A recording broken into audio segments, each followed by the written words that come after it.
Hi and welcome everyone to this paper session 2B. And I hope you will find a seat. Maybe you can come further so it's not so big space for the person who wants to talk to you.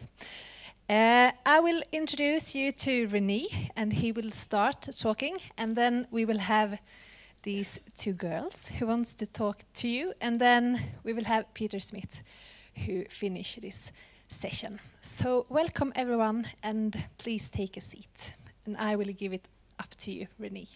Okay. Thank you.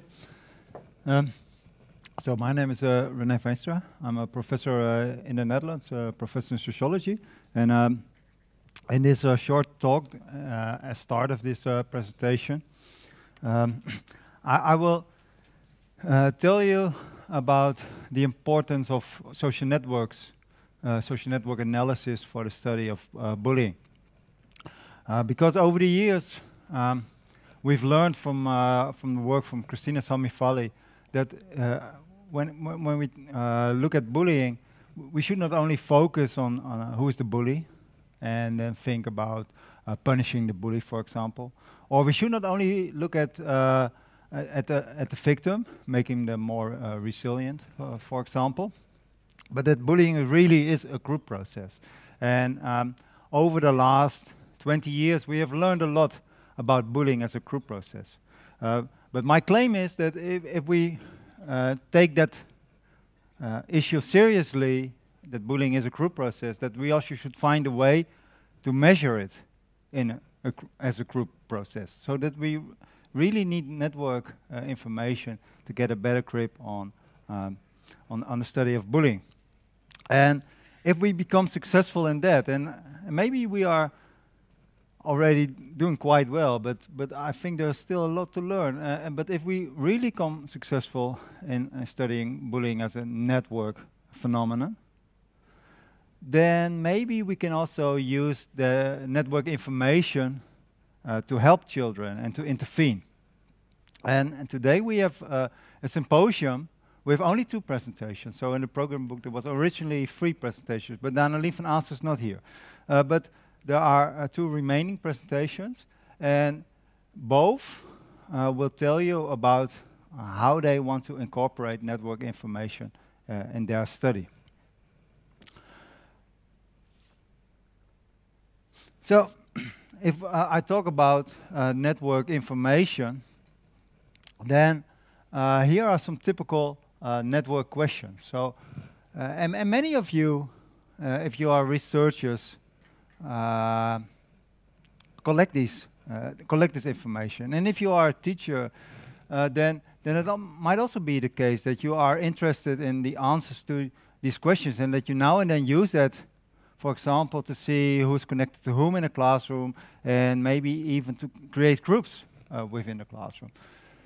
So these are quite common questions, but what people usually do when they have these questions is that they make a count. So they count how many times a certain kid is seen as a best friend, or how many times a certain kid is seen as disliked or rejected, or how many times a kid is seen as the bully. But this information is much more specific, so you really can look at a relationship level to who is bullied by whom, or who defends whom, and you can already do that at a very early age. So this is a study, a psychological assessment from 2013, in which we showed that already at the age of 6 or 7, you can collect this type of information. And as you will see here, this kid is behind the computer. And on the computer, he has pictures. So he has his 25 classmates, and all the pictures were uploaded. And he answers these questions: by whom are you bullied, for example? And he has a headphone on, and he gets the instructions and then clicks on the pictures of his friends, of his enemies, of his bullies, of the people that help him, etc. So a very powerful tool to get better insight in the relationships. And this kind of information you can also use to improve the social relationships in the classroom and the overall climate in the classroom. And in the Netherlands nowadays, we work together with a lot of schools who are interested in having this kind of information. And if we collect this type of data, we also tell the children that the data will be will be used to improve the climate in the classroom. So they know that teachers will in some way get the information. Teachers never get the precise information who has said which thing, but they get the overall report. And but still, with this overall report, we say to the teachers, it's just background information. It's a bit of information that you get about these children. It's a snapshot, and it's in some way also a simplified description. So, as researchers, we do our best in getting a good picture, but it's not, of course, the picture of the classroom. So there's much more going on. Teachers often know quite well what's going on, but not always, and this report is there to help them to get new insights into the classroom. So if we use this kind of report, what do we tell the teachers? For example, who are victimized in the classroom, the location. So really do it on a name-by-name basis. So teachers know exactly who are the 3, 4, 5 victims in their classroom. If we don't do it that specifically, it wouldn't work. So otherwise we would say, okay, here is the data of your classroom. There are 5 kids victimized according to the report, and good luck with finding out who they are. So we do it very specifically to really help them. Same with low school well-being. We also inform them about acceptance rates in the classroom, the friendship rates, and sometimes you see that kids are really isolated in the classroom, so that they don't have anyone in the classroom who nominates them as their friend. And if it also turns out that these people are highly rejected, and that might very well happen. I will show you an example in a minute, and in that example you will see kids who have 30 classmates and they are rejected 25 times. So that is enormous. So these kids are really completely rejected in that classroom. And then we also have information about popularity and leadership, because we know that popularity is highly connected to bullying. So bullies are usually very popular, not all bullies, but the popular kids in the classroom, certainly in a classroom where the norm is quite negative, where the atmosphere is quite negative, are usually popular bullies. And then we have a different measure about leadership, which is much more a positive way of being prominent in the classroom, but then for the classroom as a whole, and not for your own status.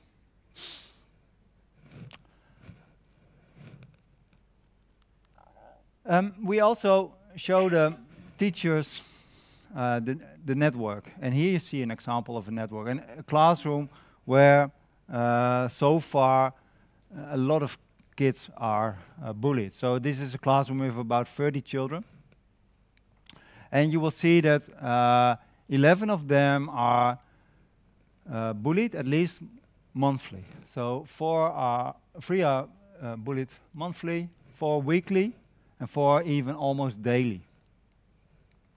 And in this network, you see at the bottom the boys, and at the top the girls. And you see that both among the girls, so here are 5 victimized girls, and here are 6 victimized boys. And the relationships between the children are the defending relationships. So this figure compromises a lot of information. It says something about defending relationships, and we see that it is mainly a same-sex phenomenon, so there are hardly any defending relationships between the sexes. But we also learn who are the victims in the classroom, and and we also have some information about how often it occurs, how popular they are, how often they are rejected, etc., etc. I can read that from here, and a teacher should also be able to read it, of course, from paper. But this picture tells us much more and can really be the start of a conversation with the teacher. It's really not the truth, but the start of a conversation. For example, these two kids are kids that also have other problems. So I discussed this network with the teacher, and it turned out that this kid, who was 20 times nominated as disliked, had ADHD. And this guy was bullied monthly.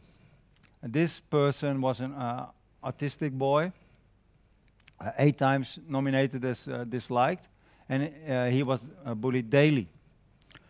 Well, one of the questions that we have with our team is that programs like Kiva or the Always program, do they work as well with kids that have severe problems like ADHD or autism, or does the program not work that well with them?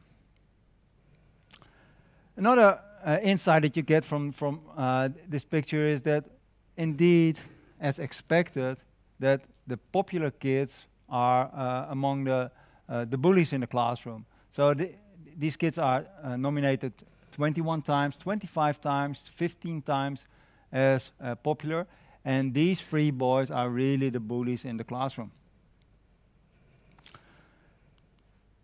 And when I discussed this network with the teacher was quite surprised that these kids were so popular, because teachers often have the feeling that the ones that do well in school are popular, so they're teacher pets. They think that they are the popular ones. But they are always surprised that the ones that are very visible in a negative way turn out to be so popular. So the teacher's bet was that this guy was the most popular one. And indeed, this person is also seen as popular. He is not a bully. But he's still seen as popular. And he is really showing off in terms of leadership. So if the teacher would find a way to change the norm in this classroom from bullying being associated with popularity to other types, pro-social behavior being associated with popularity, then this kid might be very important. And the interesting thing is that it are indeed these kids that are also making the bridge to the other sex. So they are probably very important in the network. So they are the ones that define what is popular in the classroom, but they are also the bridge to the other sex. So they can both be influential among boys and among girls. So that's for now what I wanted to say about the importance of network information, and I hope I have convinced you that this can give new insight, and this can be a new way to study the group process of bullying. And I think that's really needed, because what we've learned over the years is that although the best anti-bullying programs really focus on group processes, and the best anti-bullying programs really train teachers and have excellent lessons for children, that even with these very good programs, we still see that there's a large group of children that are still victimized. So, for example, in the Netherlands, after 2 years working with Kiva, still about 13.5% of the children were bullied. And the decrease in bullying was enormous, but still, it is after the intervention still 13.5%. At the beginning, it was about 30%, so it's an enormous drop, but still, it's 13.5%. In Finland, we just saw in the session before that after a couple of years working with Kiva, there are still about 12% of the kids that are victimized in elementary school. And of course, we have to realize that not all of these kids are bullied chronically. As Tessa Kaufmann in her presentation will show, it's a minority that's really bullied chronically. So it might be that these 13.5% also shows kids that are, for some sad reasons, bullied at some moment, but not all the time. And if we really want to look at the ones that are chronically victimized, it's luckily a much smaller group. But even then, it usually is the case that you have one of these kids in the average classroom. So we need to help them, because it's a hard law for kids. If you are at the Kiva school or at an other school that's doing very well against bullying, but you are not helped at all. Because these kids will probably internalize their problem. They will at some moment start to think that there must be something wrong with them, because before Kiva started, or before another program started, many people were victimized. But now, after a couple of years, and the implementation of the program, it turns out that most kids are helped and much more happy at school, but they aren't. So that is something that we have to realize if we have successful interventions, that there are kids that are not helped, and we need some extra effort. And my hope is that network-based interventions can help us with this extra effort. So the starting point of these network interventions is that bullies are goal-directed, that they want to show off, that they want to be visible, that they want to be prominent in the classroom. That bullying really is a group process. But if we want to have good information about the group process, we need the network perspective. And today you will hear Tessa Kaufmann talk about what to do with chronic victims. So this minority of kids that are not helped at all by the anti-bullying program. And Julia Fischmann will talk about what to do with popular bullies, because from a Finnish study with the Kiva data, we learned that the program was the least successful with the popular bullies. It was not that the program had aversive effects, but it still turned out that the popular bullies were quite resistant against the program. And what you will not hear about is the role of the teachers, because Daneline van Ast is not here. But the idea would be that teachers can really, that we really have to find a way to work with these teachers, because if you collect such network data and just provide it to them, that is not an intervention. So we really have to translate it, to discuss it with them, and to ask them to make, for example, action plans to help specific children, something Tessa Kaufmann will also incorporate in her talk. And if it turns out that despite such efforts, it still doesn't work, then maybe at some moment we have to think what to do with these teachers that are never successful, that always have the worst outcomes with their class. What can we do with them? Can we coach them? Can we maybe do video coaching, that we tape some lessons and that we look minute by minute how they interact with children? Because probably there are some subtle things that they have problems with. And the idea that I have is that we have now some excellent programs to tackle bullying in a school-wide way. But probably we need tailored intervention on top of that. So in the case the prevention doesn't work. And the general idea is that with such tailored interventions, we should try to make that top of the pyramid as small as possible, so that not many children are referred to specialists outside of the school, but that most things can be solved within the school. But today the focus is on this second level, and that's also the reason that we named this session Anti-Bullying Programs 2.0. So we are already quite good at 1.0, but the target for today is that we also become better at that mid-level of this tier of interventions. So the goal is, given that many of us collect network data, that we also try to use these network data to get a deeper understanding, to develop tailored interventions, and to develop strategies for bullies, for victims that so far have been resistant to our school-wide interventions. Okay, thank you.